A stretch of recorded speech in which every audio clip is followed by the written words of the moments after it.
வணக்கம் நண்பர்களே. இன்றைக்கி நம்ம இந்த வீடியோவில் என்ன பார்க்க போகிறோம்னு பார்த்தீங்கன்னா, பிசி அல்லது லேப்டாப்பு பர்ஃபார்மன்ஸ் வந்து ஸ்லோ ஆகிடும். இதோட ஸ்பீடு வந்து எப்படி இன்க்ரீஸ் பண்ணலாம் அப்படிங்கிறத பற்றி இந்த வீடியோவில் பார்க்க போகிறோம். இப்போ நம்ம ஒரு 5 ஈஸி ஸ்டெப்ஸ் மூலமாட்டு இதோட ஸ்பீடை இன்க்ரீஸ் பண்ணுறதுக்கு உண்டான ஒரு வழிமுறை இதுவும் கூட உண்டு.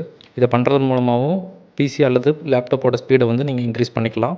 அந்த 5 ஸ்டெப்ஸ் என்னெல்லாம் அப்படிங்கிறத பார்க்கலாம். வாங்க வீடியோவுக்கு போகலாம்.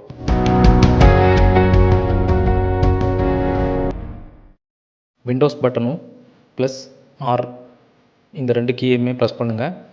ரன் கமாண்ட் ஓப்பன் ஆகும். இதில் வந்து டெம்ப் அப்படின்னு டைப் பண்ணுங்கள். இதை டைப் பண்ணதுக்கப்புறம் ஓகே கொடுத்துருங்க. ஓகே கொடுத்ததுக்கப்புறம் பார்த்தீங்கன்னா ஒரு டேப் வந்து ஓப்பன் ஆகும். இது உள்ளே வந்து டெம்பரரி ஃபைல்ஸ் வந்து நிறைய இருக்கும். இந்த ஃபைல்ஸ் எவ்வளோ ஃபைல் இருந்தாலும் சரி, நீங்கள் வந்து Ctrl+A கிளிக் பண்ணிங்கன்னா எல்லா ஃபைல்ஸும் செலக்ட் ஆகும். டெலிட் கொடுத்துருங்க. அதுக்கப்புறம் டெலிட் பண்ணி ஓகே கொடுத்துருங்க. இது ஒரு ஸ்டெப்பு. நெக்ஸ்ட் ஸ்டெப் என்ன அப்படின்னு பார்த்தீங்கன்னா, திரும்பவும் அகைன் வந்து விண்டோஸ் கீயும் ப்ளஸ் ஆர் இந்த 2 கீயும் ப்ரெஸ் பண்ணிங்க அப்படின்னா திரும்பவும் ரன் கமாண்ட் ஓப்பன் ஆகும். இதுக்கு முன்னே என்ன பண்ணிங்கன்னா டெம்ப்னு சொல்லி டைப் பண்ணிங்க. அதே மாதிரி டெம்ப்னு தான் டைப் பண்ணணும். அந்த டெம்ப்புக்கு முன்னையும் பின்னையும் பார்த்தீங்க அப்படின்னா பர்சன்டேஜ் சிம்பிள் ஆட் பண்ணணும். இந்த சிம்பிள் ஆட் பண்ணுறதுனால இது வந்து கேட்ச் ஃபைல்ஸ் இருக்கக்கூடிய ஃபோல்டர்ஸ் வந்து ஓப்பன் பண்ணி காட்டும். இந்த ஃபோல்டருக்குள்ளே பாருங்கள், நிறைய ஃபைல்ஸ் இருக்குது. 400க்கு மேலேயே வந்து ஃபைல்ஸ் இதுக்குள்ளே இருக்குது. இந்த ஃபோல்டரில்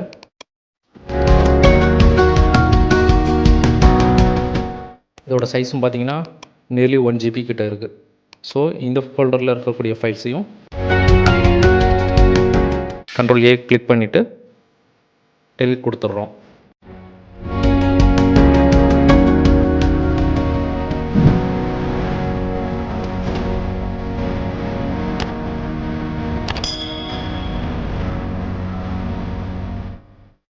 அடுத்து 3வது ஸ்டெப் என்னென்னு பார்த்தீங்கன்னா, அதே மாதிரி சேம் விண்டோஸ் ப்ளஸ் ஆர் கீயை ப்ரெஸ் பண்ணுங்கள். ரன் கமாண்ட் ஓப்பன் ஆகும். இதில் வந்து ப்ரீஃபெட்ச் அப்படிங்கிறத டைப் பண்ணுங்கள். இதை டைப் பண்ணி ஓகே கொடுங்க.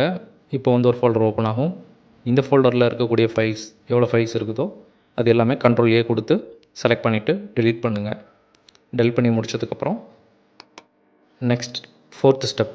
இந்த 4th ஸ்டெப் என்னென்னு பார்த்தீங்கன்னா, ரீசைக்கிள் பின்னை ஓப்பன் பண்ணுங்கள். இப்போ நம்ம 3 ஃபோல்டர் ஓப்பன் பண்ணி டெலிட் பண்ணியிருக்கோம் இல்லையா, இந்த ஃபைல்ஸ் ஃபுல்லாகவே வந்து பார்த்திங்கன்னா ரீசைக்கிள் பின்னில் வந்து கிடக்கும். இப்போ நீங்கள் ரீசைக்கிள் பின்னை ஓப்பன் பண்ணி பார்க்கும்போது பாருங்கள், அங்கே டெலிட் பண்ண ஃபைல்ஸ் ஃபுல்லாகவே இங்கே இருக்கும், நிறைய இருக்குது. ஸோ இதையுமே என்ன பண்ணணும் அப்படின்னா Ctrl+A கிளிக் பண்ணி டெலிட் கொடுத்துட்றோம். இப்போ பாருங்கள், உங்களோட பிசியோட பர்ஃபார்மன்ஸ் வந்து ஃபாஸ்ட்டாகவே இருக்கும். இப்போ நான் மை கம்ப்யூட்டர் கிளிக் பண்ணுறேன், எவ்வளோ ஃபாஸ்ட்டாக குயிக்காக ஓப்பன் ஆகுது பாருங்கள். அடுத்தது 5th ஸ்டெப் என்னென்னு சொல்லி பார்த்தீங்கன்னா, டெஸ்க்டாப்பில் வந்து ஃபைல்ஸ் என்றைக்குமே சேவ் பண்ணாதீங்க. டெஸ்க்டாப் வந்து பார்த்திங்கன்னா சியோட ஒரு பார்ட்டு தான் டெஸ்க்டாப்பு. நீங்கள் டெஸ்க்டாப்பில் வைக்கக்கூடிய ஃபைல்ஸ் ஹெவியாக இருந்தது அப்படின்னாலுமே அது வந்து ஆப்ரேட்டிங் சிஸ்டம் வந்து ஸ்பீடாக அஃபெக்ட் பண்ணும். ஸோ டெஸ்க்டாப்பில் எதுவுமே ஸ்டோர் பண்ணி வைக்காதீங்க. டெஸ்க்டாப்பில் வந்து நீங்கள் அப்ளிகேஷனோட ஷார்ட்கட்ஸ் கீயை மட்டும் எடுத்து வச்சுக்கோங்க. டெஸ்க்டாப் என்றைக்குமே ஃப்ரீயாக இருக்கிற மாதிரி பார்த்துக்குங்க. முன்ன காட்டின படத்தில் மாதிரி நிறைய ஃபைல்ஸ் எல்லாம் அதில் ஸ்டோர் பண்ணாமல் ஷார்ட்கட்ஸை மட்டும் யூஸ் பண்ணிக்கங்க. உங்களுக்கு தேவையான ஃபைல்ஸை வந்து லோக்கல் டிஸ்கில் வந்து சேவ் பண்ணி வைங்க. இந்த 5 ஸ்டெப்ஸும் பண்ணுறது மூலமாட்டு நம்மளோட பிசியோட பர்ஃபார்மன்ஸ் ஸ்பீடை வந்து நம்ம இன்க்ரீஸ் பண்ணலாம். இதுவும் ஒரு வழிமுறை. இதை மாதிரி இன்னும் நிறைய மெத்தட்ஸ் இருக்குது. ஹார்ட்வேர்லாம் கொஞ்சம் சேஞ்சஸ் பண்ணோம்னா கூட பிசியோட பர்ஃபார்மன்ஸ் வந்து இன்க்ரீஸ் பண்ணலாம். இது வந்து என்னென்னா டெம்பரரி ஃபைல்ஸை க்ளீன் பண்ணுறது மூலமாட்டு நம்ம பிசியோட ஸ்பீடை இன்க்ரீஸ் பண்ணலாம். இந்த வீடியோ பற்றின சந்தேகங்களை கமெண்ட் பாக்ஸில் சொல்லுங்கள். மேலும் இது போன்ற வீடியோக்களுக்கு நம்ம சேனலை சப்ஸ்கிரைப் பண்ணுங்கள்.